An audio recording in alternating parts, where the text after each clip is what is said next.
Olá pessoal, comandante Leonardo Matos aqui, nosso Conexão Geo número 321, sexta-feira, 31 de janeiro de 2025, trazendo aí a síntese da geopolítica dessa semana, tentando compartilhar com vocês as minhas ideias sobre os fatos mais importantes. Mais uma vez, se vocês ainda não seguem o canal lá no YouTube, segue, ativa lá o sininho para vocês receberem notificações sempre que eu postar algo novo. E se gostarem do programa, deixem lá algum comentário, deixem lá o seu ok. Mas principalmente, se gostarem, compartilhem com seus amigos, compartilhem com aquelas pessoas que querem se manter atualizadas, que eu acho que realmente isso aí é importante para nós. Bom, o título que eu decidi para esse Conexão 321, Trump versus América Latina, quem ganha? Por que isso? Bom, a segunda semana de Trump 2.0 também foi bastante agitada. Você que escutou o Conexão Geo 320 semana passada, já viu que a primeira semana, o que aconteceu. Nessa segunda semana não foi diferente e começou com uma polêmica no domingo, né, com a Colômbia, Estados Unidos e Colômbia, especificamente entre os dois presidentes, trocando aí farpas pelas redes sociais. O presidente da Colômbia, o Gustavo Petro, ele, só um detalhe, primeiro presidente colombiano de esquerda, é um detalhe importante. O Gustavo Petro, na manhã do domingo, postou em sua rede social a decisão dele, obviamente ele já tinha tomado essa decisão, de não autorizar o pouso de duas aeronaves militares dos Estados Unidos que estavam trazendo imigrantes ilegais colombianos que estavam lá nos Estados Unidos de volta para a Colômbia. Ele mandou voltar, os aviões voltaram. Logo depois, o presidente Trump postou, horas depois, no domingo, postou também nas suas redes sociais que tinha determinado que os Estados Unidos iniciasse a cobrar uma tarifa de 25% sobre todos os produtos que a Colômbia vende para os Estados Unidos. E em uma semana essa tarifa subiria para 50%, ao mesmo tempo também vetando os vistos, cancelando os vistos de todo o governo do Gustavo Petro e dificultando a entrada de colombianos no país. Logicamente, vocês imaginam o tumulto que não causou internamente lá na Colômbia essa decisão do Trump. Os empresários certamente foram em cima dos ministros do Petro, do próprio Petro, porque essas tarifas causariam um grande prejuízo. Eu cheguei a ver notícias no domingo sobre que o café brasileiro ia se beneficiar com isso, porque obviamente o café colombiano ia sofrer aí uma alta considerável, né, no mercado americano, coisa do tipo. Mas não deu nem 24 horas e o Gustavo Petro, digamos assim, voltou atrás na sua decisão. Então, acho que o balanço desse evento entre Colômbia e Estados Unidos no final de semana a respeito de envio de imigrantes ilegais dos Estados Unidos acabou pegando muito mal para o presidente colombiano.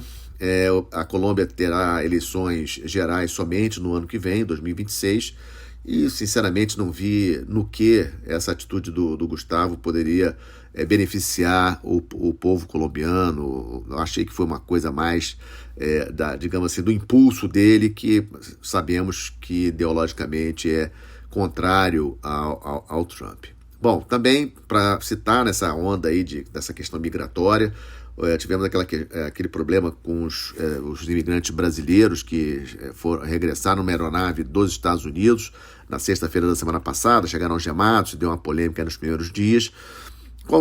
Já falei com vocês no Minuto Conexão Geo sobre isso, procedimento, qualquer preso, aliás, inclusive no Brasil, foi alertado por um de vocês, um amigo meu, Polícia Federal, me disse que presos transportados em aeronaves, ainda mais nessa quantidade, eles normalmente viajam, no caso do Brasil, em aeronaves, viajam também algemados, pelo perigo de haver alguma coisa. Você imagina aí 80 imigrantes ilegais numa aeronave dessa, se eles não tivessem nenhum tipo de algema, alguma coisa assim, se eles quisessem atacar os agentes. Mas acho que os agentes americanos poderiam ter tido um pouco mais de bom senso na chegada ali no Brasil e retirar as algemas para que não tivéssemos aquelas cenas que nós vimos. Obviamente o governo brasileiro corretamente protestou, porque esses brasileiros não deveriam chegar em solo brasileiro algemados, mas também ficou por isso mesmo, nada demais, e segue. A questão maior é o seguinte: o Trump não veio para brincadeira, né? A questão dos imigrantes ilegais, a semana passada já foi assim, essa semana não foi diferente. A grande campanha, um dos itens mais importantes da campanha política dele, a promessa de mandar de volta os imigrantes ilegais. Então não dá para bater de frente com o Trump, não dá para querer peitar o presidente do país, da maior economia do mundo e maior potência militar do mundo. E para vocês, e não acabou não, quarta-feira o Trump falou que vai construir instalações, uma prisão, uma nova prisão, ampliando as instalações que já existem lá em Guantánamo, em Cuba. Vocês sabem que existe uma prisão lá em Cuba, na base que os Estados Unidos mantêm lá em Cuba de Guantánamo. Essa base foi utilizada depois dos ataques do 11 de setembro para levar os acusados aí de envolvimento, de alguma forma, nos atentados terroristas.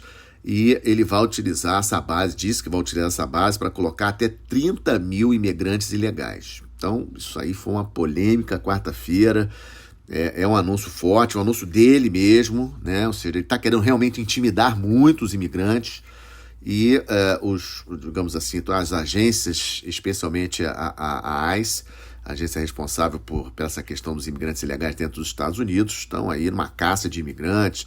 A situação dos imigrantes, de uma maneira geral, nos Estados Unidos, aqueles que ainda não estão com as suas situações regularizadas, bastante instável. Na minha avaliação, como eu já falei também no Minuto Conexão Geo essa semana, a prioridade do governo americano deverá ser realmente para aqueles que cometeram algum tipo de crime, alguma coisa nesse sentido, principalmente aqueles envolvidos com gangues. E eu acho que, espero, na verdade, né, acho e espero que esses imigrantes ilegais que o Trump está falando levar para Guantánamo são justamente aqueles envolvidos com gangues, porque o Trump disse na fala dele quarta-feira de que ele não confia no sistema judiciário dos países de origem desses imigrantes ilegais. Então, eu estou entendendo que esses imigrantes ilegais são aqueles envolvidos aí com crimes e coisas desse tipo. Como eu falei, o Trump jogou duro com essa questão, trocou a comandante da Guarda Costeira na semana passada, ou seja, ele não está brincando com relação a isso. E teremos aí, a partir de hoje, a primeira viagem do secretário de Estado, Marco Rubio, aliás, o primeiro secretário de Estado latino dos Estados Unidos. Marco Rubio nasceu em Cuba, começa hoje pelo Panamá. Exatamente Panamá, lembra aquele papo lá do canal do Panamá, etc. O presidente do Panamá ontem já deu uma declaração dizendo que o assunto digamos assim, do controle do canal não está em negociação, ponto importante, o presidente Panamá falou, mas obviamente que está, né? Lógico, veja bem, gente, aquilo que eu falo sempre para vocês, nem tudo que sai na imprensa, nem tudo que os políticos falam é exatamente o que vai ocorrer. Então, nos bastidores, lógico que o Marco Rubio vai conversar com o presidente do Panamá sobre a questão das tarifas, principalmente, e eu acho que é por aí que vai sair a questão. Eu acredito e espero também que os Estados Unidos não invadam militarmente o canal do Panamá, mas acredito que o Panamá vai ser obrigado aí a flexibilizar a questão das tarifas. Alguma coisa tem que sair dali, porque se não sair nada, o Trump vai invadir. Então, assim, eu não tenho dúvida nenhuma que se alguma melhoria, digamos assim, alguma facilitação para os Estados Unidos, para os navios dos Estados Unidos, 75% do tráfego de navios que passam pelo Canal do Panamá, um dos pontos focais mais importantes da navegação global, mas 75% daqueles navios são de interesse dos Estados Unidos, cruzando aí da costa leste para a costa oeste, inclusive navios de guerra. Então, alguma coisa vai sair desse papo. Primeiro país que o Marco Rubio vai visitar é o Panamá, chega hoje lá no Panamá. Depois ele vai a El Salvador, Costa Rica, Guatemala e República Dominicana. El Salvador, Costa Rica e Guatemala, foco a questão, obviamente, dos imigrantes, tentar de alguma forma aí segurar como esses países podem ajudar aí em maneira de combate ao narcotráfico e também imigração, narcotráfico e imigração ilegal, 2 pontos importantes. E eu acredito que República Dominicana, o assunto será Haiti. Haiti, tenho falado para vocês, as gangues seguem infernizando o país. Então, assim, acredito que o tema principal lá na República Dominicana seja a questão do Haiti. Não sei como que isso será resolvido, que não com uma forte missão de paz da ONU, né? Aquela missão policial lá do Quênia não está surtindo o efeito desejado, então algo de muito mais forte precisa ser feito em relação ao Haiti, que pode se tornar aí realmente um estado pária, um abrigo para terroristas, para narcotraficantes, etc. Então não é do interesse dos Estados Unidos, não é do interesse de nenhum dos países aqui do nosso continente, que o Haiti fique da maneira como está. Então vamos aguardar. Essa visita da República Dominicana pode ter relação com o Haiti, é apenas uma inferência minha, não tem informações ainda da Casa Branca, do Departamento de Estado sobre essa situação, mas é algo para ficarmos de olho. E aí é aquele negócio, quem se beneficia com essa postura do Trump tão agressiva, digamos assim, em relação à América Latina, né? Falou sobre a questão do Canal do Panamá, falou da questão dos imigrantes ilegais, a briga com a Colômbia, China, principalmente, e, de certa forma, a Rússia. Então, é algo que os Estados Unidos precisam rever. Espero que o Marco Rubio, como o primeiro secretário de Estado latino, possa, digamos, convencer o presidente Trump de ser um pouco mais cauteloso, né, nas ações. Ele pode, obviamente, prender os imigrantes ilegais, etc., mas as ações, da maneira como ele está fazendo, tenho visto aí o noticiário de vários países da América Latina e um noticiário muito negativo contra a figura do Trump. Isso não é bom para os Estados Unidos em termos de imagem dele no continente americano, especialmente na América Latina, beneficiando o seu principal oponente, que é a China, que tem aí, como todos sabemos, aí, relações comerciais importantíssimas com a maior parte dos países da América Latina, grande parceiro comercial, inclusive do Brasil, maior parceiro comercial do Brasil, a China. Então, acho que o Trump precisa ter mais cuidado e os Estados Unidos precisam ter uma estratégia. Falo isso sempre, não é de hoje, não é do governo Trump, já falava no Biden, já falava no Trump 1.0, os Estados Unidos precisam ter uma estratégia clara com relação à América Latina, de desenvolvimento econômico, para fixar as populações, reduzindo a questão do narcotráfico e da violência nos países e da migração ilegal. Acho que o caminho, lógico, entendo essa repressão, digamos assim, mais policial nesse momento, mas isso tem que vir associado a algo mais. Senão, digamos assim, o motivo gerador desses imigrantes irem para os Estados Unidos, da questão do narcotráfico, tem a ver com desigualdade socioeconômica, problema de desenvolvimento econômico dos países da América Latina. Isso o governo Trump e qualquer governo dos Estados Unidos tem que se preocupar. E, para fechar essa primeira parte, aguardo o posicionamento dos Estados Unidos, uma política clara dos Estados Unidos com relação à Venezuela. Acho que tem a ver com a empresa Chevron, que está operando no país, que voltou a operar no país. Acho que o Trump, a qualquer momento, vai fechar isso, e isso vai prejudicar bastante o governo do Nicolás Maduro.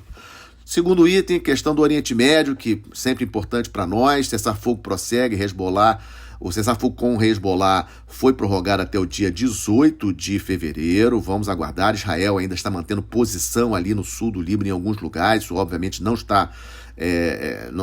o governo libanês já reclamou disso. A ONU também já falou sobre isso, que Israel deve deixar totalmente o sul do Líbano, como foi acordado. Mas o problema é que as fontes que nos chegam do Líbano, também de Israel, é que o Hezbollah está incentivando a população libanesa a ir para as comunidades no sul do Líbano de qualquer maneira, sabendo que Israel vai atacar. E alguns já morreram, alguns ficaram feridos essa semana.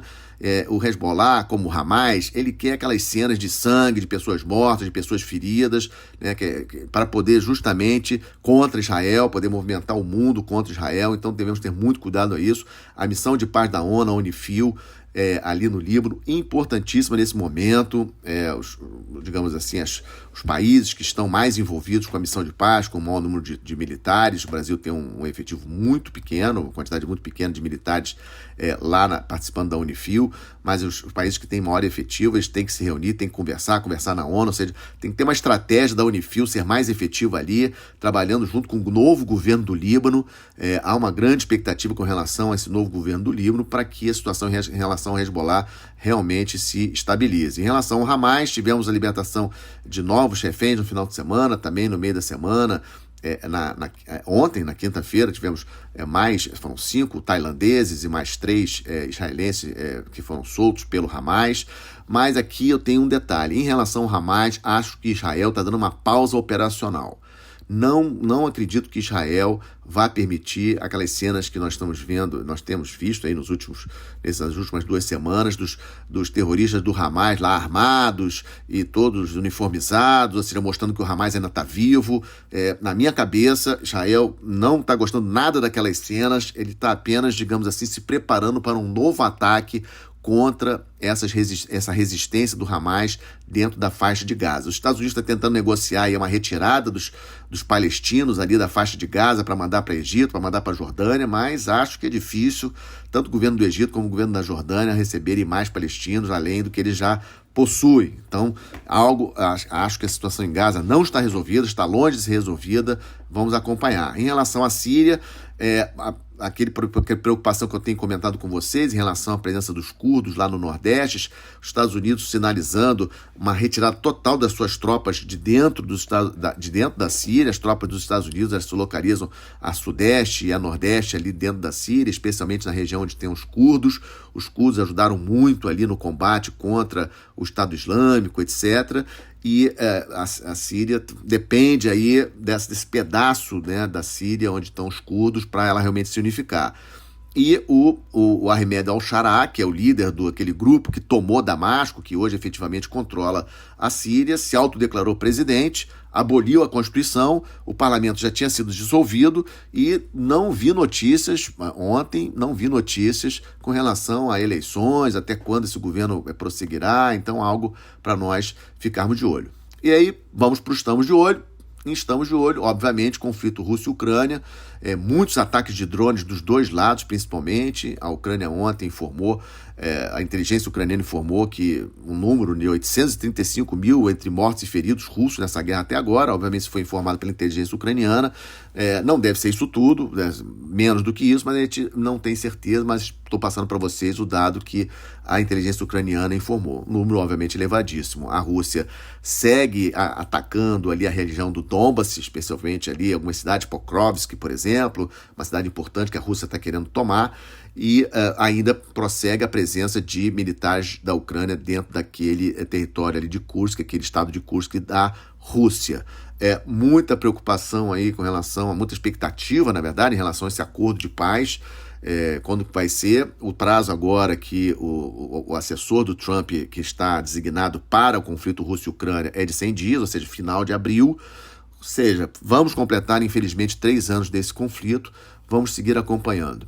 República Democrática do Congo, fiz um Minuto Conexão Geo essa semana, especial sobre essa situação muito perigosa, rebeldes do movimento M23, lá do Congo, conseguindo tomar a cidade de Goma, uma cidade de 1 milhão de habitantes, que fica a leste da República Democrática do Congo. A República Democrática do Congo é um país da África, mais de 100 milhões de habitantes, muitas riquezas minerais, tem muitos interesses de várias empresas e vários países, obviamente, que exploram minerais dentro do Congo. Ruanda, país vizinho, segundo os informes até da própria ONU, apoiam esse movimento rebelde M23, inclusive até, digamos assim, eles usam o M23 para receber ouro e outros minerais importantes e exportar como se fossem minerais, digamos assim, de Ruanda, quando na verdade são minerais que vêm da República Democrática do Congo. Situação muito tensa ali. Temos uma missão de paz importantíssima, uma das mais importantes missões de paz da ONU ali na República Democrática do Congo,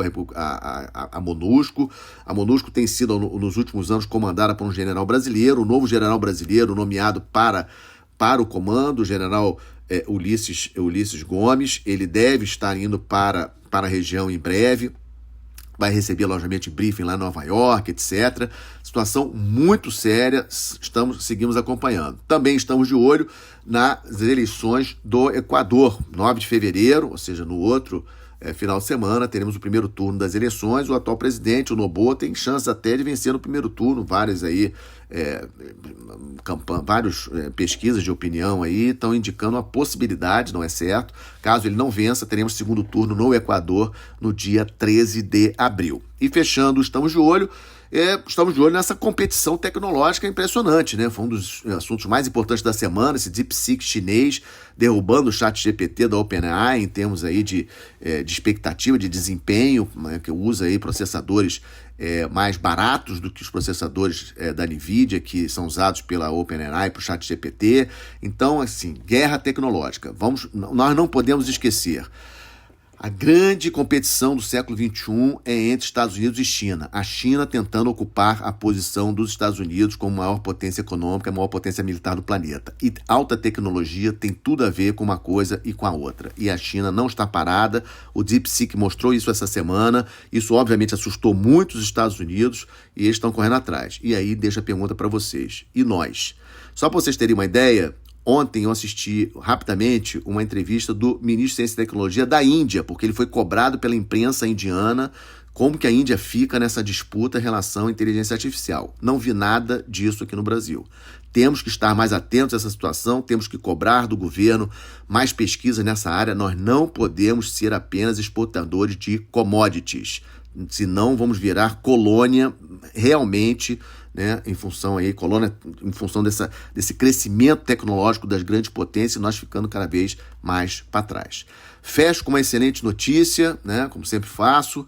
Primeira viagem de circunnavegação pela Antártica coordenada pelo Brasil, termina hoje, né? Está terminando hoje. O navio atraca lá em Rio Grande, no Rio Grande do Sul. O professor Jefferson Simões, um grande amigo que tenho, coordenador da viagem. Ele mais 26 pesquisadores brasileiros, de 9 universidades brasileiras, a bordo do navio, com pesquisadores da Rússia, da China, da Índia, Argentina, Chile, Peru. Deram a volta inteira, completa na Antártica. Saíram lá em novembro do Porto de Rio Grande e chegam hoje.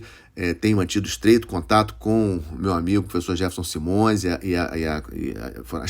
muitas pesquisas foram realizadas, uma viagem realmente impressionante. E com essa excelente notícia, fecho mais esse Conexão Geo 321. Se vocês gostaram, deixem o seu like, deixem o seu comentário, compartilhem com seus amigos. Lembrando a todos que também estou lá no Instagram, Conexão Geo também está no Instagram, tento postar todos os dias alguma coisa. Muito obrigado pela atenção de vocês, muito obrigado pelo tempo de vocês, pelas mensagens de incentivo que vocês têm me enviado. Um excelente final de semana, até a próxima sexta-feira.